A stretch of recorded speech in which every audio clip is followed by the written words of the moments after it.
gadis cantik yang bernama Sekasari. Tahu nggak teman-teman, Sekasari itu siapa? Sekasari itu adalah anak gadis cantik dari sesepuh desa yang bernama Raden Aki desanya Maimunah.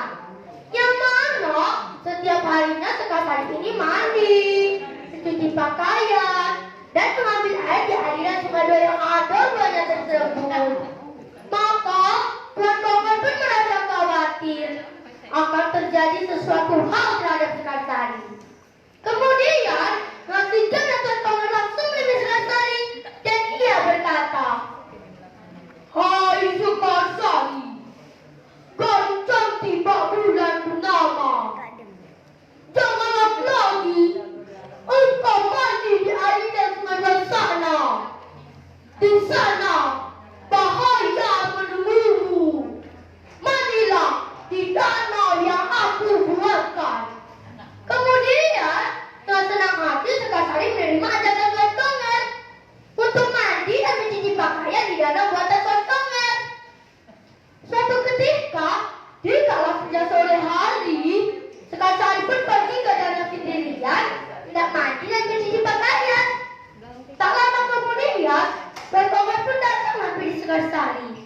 Dan terjadilah percakapan antara Sekasari dan Tuan Bongan.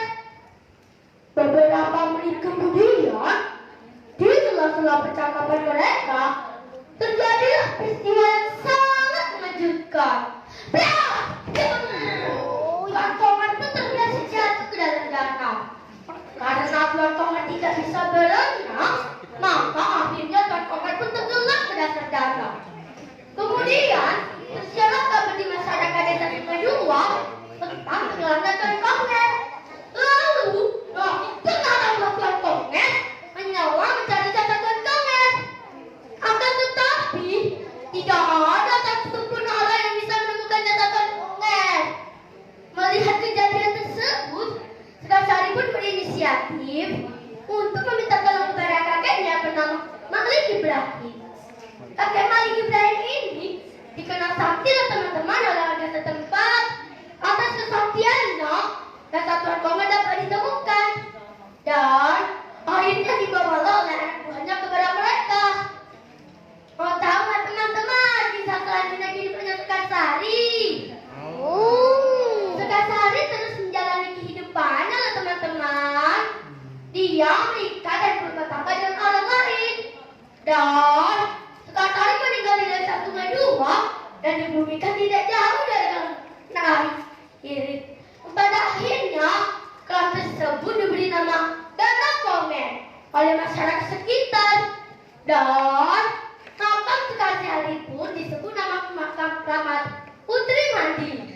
Sejak kejadian itu dan sampai sekarang, danau tersebut masih terkenal dengan nama Danau Kongen. Lokasinya berada di Desa Sungai Dua, Kecamatan Sungai Kandung, Kabupaten Musi Banjarmasin. Ya itulah teman-teman cerita dari saya yang berjudul Asal Usul Danau Kongen. Saya akhiri. Wabillahi taufiq wal hidayah. Assalamualaikum warahmatullahi wabarakatuh. Waalaikumsalam warahmatullahi wabarakatuh. Tepuk yang meriah dong. Terima kasih Revan Mediando dari SD Negeri Syahau Prakat Tinggi. Dewan juri yang terhormat, berikutlah adalah nomor urut 20 Ahmad Suseno, SD Negeri Karanganyar, Kecamatan Lawang Wetan. Kepada panitia mohon bantuannya.